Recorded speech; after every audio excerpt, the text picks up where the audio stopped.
Naiinggit ako, nasasaktan ako kung ano-ano yung mga sinasabi nila laban sa akin kasi nga ang akala nila as in basher ako. Ang alam nila, basher ako.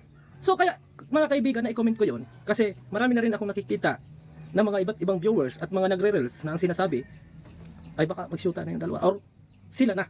At grabe ang sweetness. Hello mga sangkay, mga kalingap! Welcome back to my channel. Ito po mula yung sangkay na sa Sangkay Lons muling nagbabalik. Kumusta? Kumusta kayong lahat? Sana nasa maayos na kalagayan ng lahat. Mapa dito sa Pilipinas or sa mga nasa ibang bansa. Dobling ingat tayo, no? So, mega love shoutout sa inyong lahat sa Team Sangkay Original, Team Sangkay Sponsors, Team Kalingap, Kuya Val, at Edna Kalingap Rob. Sa lahat ng aking mga followers, supporters, and subscribers. Sa mga lolos, lolas, FWs, and PWDs. Mega love shoutout sa inyong lahat, and of course, I love you all. Ayan. Mega love shoutout, no, kay Tita Mina Haramillo, Tita Kong Vayots, kay Manay Tere ng San Diego, California, at sa lahat ng mga sumusuporta sa akin. Ganun din po yung grupo ko, no, yung Kalingap Watchers, nandiyan dyan sila, at yung iba't ibang grupo na patuloy na sumusuporta sa akin. Nandiyan dyan yung Team A1, Giggle Ladies, Joy Natics, Joy Solid Titas in Manila, Solid Joy Team Baliw, I Love Joy International, Joy Beauty Titas in Manila, Diwata Cares Marathoners, WCC White Chicken Cactus, Joy Diwata Team Europe, and yung ibang love team na nakasuporta sa akin, nandiyan dyan yung EDC, no? Nababasa ko may mga nagko-comment dyan. Yung Mick Reese, meron din, and yung Jomcar, no? So sa inyong lahat, mega love shoutout. Ngayong araw na ito mga sangkay, may pag-uusapan tayo patungkol dito sa reaction ni Berador. Na-content natin si Berador nung nakarang araw, no? Patungkol dito sa kanyang comment, no? Sa live ni July Paunil, doon sa komento niya, base sa kanya, opinion niya, no? Dito sa Mick Reese, no? Sa tandem, di umano ng Mick Reese, no? Na merong komento dito si Berador. Nasabi niya, dapat bawas-bawasan yung sweetness nitong dalawang to. Walang masama, ipagpatuloy daw yung tandem, pero dapat bawas-bawasan. So, maraming bumatikos dito sa kay Berador, na sinasabi na si Berador ay basher ng Mick Reese, no? So, panoorin natin itong reaction ni Berador patungkol dito sa mga alegasyon sa kanya na siya daw ay basher ng Mick Reese. So, after natin na mapanood, magbibigay ako ng opinion or kuro-kuro patungkol dito. Tara mga sangkay, mga kalinga, panoorin natin. Naman tayo sa aking YouTube channel at gagawa tayo ng reaction video. Dito sa pag-uusapan natin mga kaibigan, ay yung mga naging comment ko kahapon mga kaibigan, mga kalingap, ano? Yan po yung ating pag-uusapan about dito sa Mick Reese. Kasi nakapunta tayo mga kaibigan sa live ni Kalingap Tata kagabi ay marami ang mga haka-haka doon mga kaibigan, mga kalingap. Pero mga kaibigan, kahapon ay nag-live si Sir July Paunil at nakapag-comment nga tayo doon mga kaibigan kasi marami rin yung mga viewers na nagsasabi or kung sino-sino yung mga nagsasabi na i-stop na ang tandem ng Mick Reese. Mga kaibigan, marami yung nagsasabi doon na i-stop na lang kasi baka daw mabutasan di umano ang kalingap sa mga ganong bagay.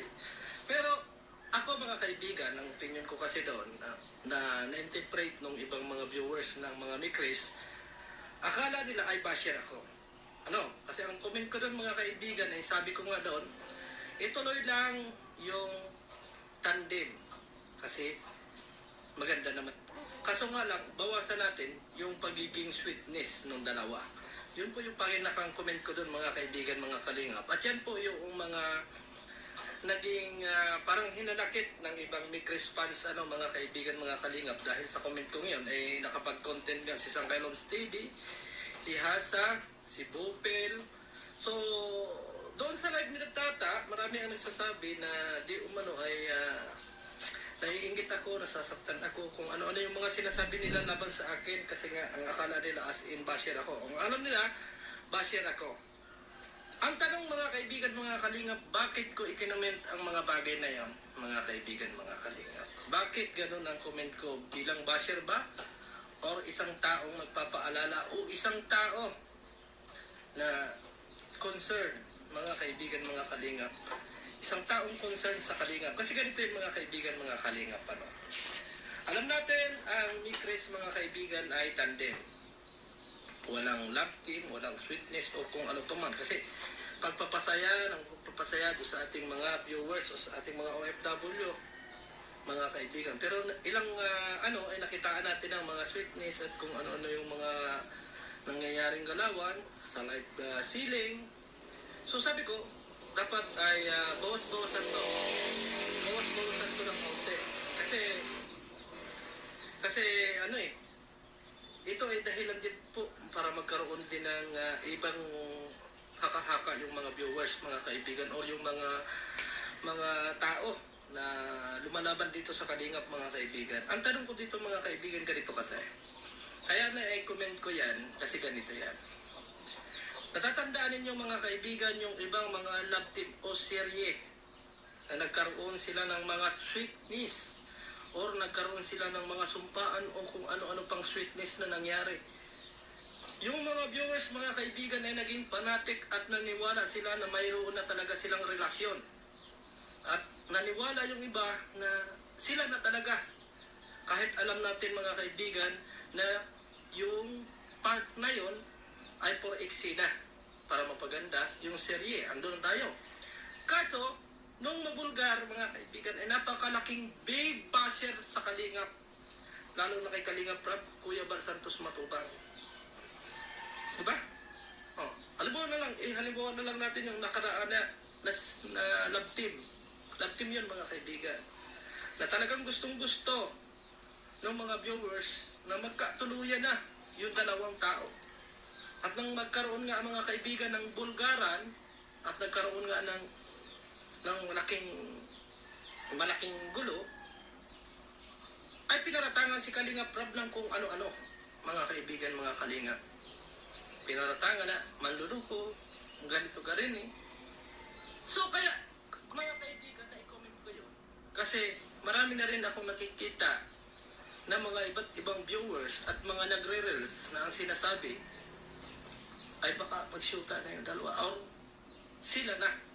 At grabe ang sweetness. O ibig sabihin, mga kaibigan, hahantong na tayo doon sa part na iisipin na ng mga viewers na mag-shoota na si Mikoy at saka si Mikris. Samantalang alam natin, mga kaibigan, na tandem lang at sobrang bata pa nito si Mikris para magkaroon ng karelasyon. Pero hindi naman natin mapipilit, mga kaibigan, kung magkaroon talaga sila ng relasyon kasi sa atin lang, mga kaibigan, paano kung hindi nga magkatotoo at mangyari din yung hindi natin inaasahan katulad ng mga nangyari nung nakaraan. So yung mga ibang naniniwala na yung mga kaibigan na sila na talaga at pwedeng sila ay magkatuluyan ay magiging basher na ng kalingap. Di ba? Magiging basher na sila ng kalingap kasi ang akala nila totoo yung kanilang mga kinikilos o ginagalaw. Magiging basher na yun yung kalingap Rab, mga kaibigan. Kaya yun yung sinasabi ko na bawas-bawasan. Hindi ko sinasabi na ang pangit ng serye na yon or kung ano-ano pa. Hindi wala akong sinabi na yun. Sabi natin, ituloy ang serye kasi nakakatulong kay Krista at nakakatulong din yan, mga kaibigan, doon sa mga magulang ng bata. Ang sabi ko, bawasan lang. Pero hindi ibig sabihin ng mga kaibigan, ibinabas ko na yung tao. So yun, mga sangkay, mga kalingap, at napanood, no, yung paliwanag dito ni Berador patungkol sa mga taong nag-bash sa kanya. No, itong mga followers and panatiko, no, ng Mikris na mga nag-bash dito sa kay Berador. Tama yung sabi ni Berador, yung sabi niya, siya ay isang taong nagpapaalala lamang, no. Sa totoo lang, yung mga puntos dito ni Berador, agree ako, no. Tama, may puntos dito si Berador na siya ay isang taong nagpapaalala lamang na baka mangyari na naman yung dating nangyari sa Danjoy. Ito yung puntos niya dito. Hindi man niya pinangalanan yung Danjoy, pero ito yung kanyang pinapatukuyan dito, no. Sabi niya hindi siya basher. Hindi siya the basher, kundi siya ay nagsabi lamang ng katotohanan. Na bawas-bawasan yung sweetness, no, nitong dalawang ito, ni Chris na ito, no, dahil kasi baka mabutasan na naman. And baka itong mga followers, no, mga supporters, no, naisipin nila na kagaya ng Danjoy, na sila na naman, no. Ang ganda ng punto dito ni Birador sa totoo lang, kuhang-kuha ko yung punto niya dito. Na gusto lamang niyang protektahan yung Kalingap muli. Na baka mabash na naman si Kalingap Rab at saka si na Kuya Val. Patungkol dito, kasi alam natin ang mga panatiko yan. No? Kagaya nung nangyari sa Danjoy. Asang-asa sila. Asang-asa sila na yung dalawa ay magiging sila. Or sila na nga, kasi may mga ligawan moment, no? Pero, hindi pala. Ito yung puntos ni Birador, na baka umasa na naman itong mga panatiko na ito. Kasi yung ipinapakita, yung kilos na ipinapakita nitong Chris na ito, no? Mayroong mga sweetness na nakikita. So, iniiwas lamang ni Birador itong mga viewers, itong mga panatiko na ito, na baka mag-overthink na naman, baka umasa na naman na itong dalawang ito ay magiging sila, which is kailangan protektahan, no, itong Kalingap, itong mga ito, itong mga kinikilos na ito, kasi baka mabutasan na naman ng Kalingap, no. Alam natin na may mga taong naghahanap ng butas na maibubutas dito sa Kalingap, na which is alam natin na si Krista ay 15 years old lamang, no. Napaka-minor, no. Napaka-minor, kahit sabihin na may consent ang magulang, kahit sabihin na nandiyan dyan ang magulang, na may mga sweetness itong dalawang ito, pangit pa rin. No? Sasabihin na naman ng iba, hinahayaan ni Kalingap Rab na magganyan-ganyan yung dalawa dahil nandiyan dyan yung mga magulang, pera ang hanap. Di ba? Mga ganun. So, iwasan. Marami tayong mga ikinoconsider dito. Kailangan na yung mga viewers, ipaalam sa mga viewers, sa mga panatiko, na hindi sila love team, tandem. So, kailangan yung sweetness bawasan. Kasi baka mag-overthink or baka mag-expect na naman itong mga ito. Pangalawa, mga sponsors. Kasi laging talo dito yung mga sponsors. Yung mga sponsors na nandiyan dyan na nauuto at nagpapauto, no, sa mga ganitong klase, na andyan todo bigay sila, todo bigay kasi umaasa sila. So maging wake up call lahat, no, yung pangyayari ng Danjoy, no, na sino ang naging talo dito? Sponsors. Ang hirap-hirap sa kalooban nila, ang bigat-bigat sa kalooban nila yung mga pangyayaring yon na sila'y pinaasa. Na alam ko hanggang sa ngayon, yung iba, hindi pa nakakaget over. Alam niyo kung bakit? Pera kasi yun May involved na pera.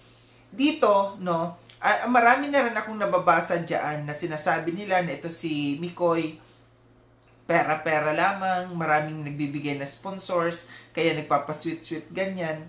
Hindi natin masisisi din kasi si Mikoy, no, kasi may mga tao na nagbibigay. Hindi naman sila pinupursige. Hindi naman sila tinututukan ng baril, hoy, magbigay kayo ng pera sa akin. Hindi. Kusa nila yon. Nga lang, ang pagkakamali lamang dito, no, ipinapakita ng dalawa na may sweetness sila. Kaya kumakagat yung karamihan. Tama lahat ng mga sinabi dito ni Birador. Agree ako sa kanya. Si Birador hindi basher. Siya ay nagpapaalala lamang, no, na baka bandang huli, magalit na naman yung mga umaasa dyan, yung mga panatiko dyan, at baka bandang huli, Kalingap na naman ang masira.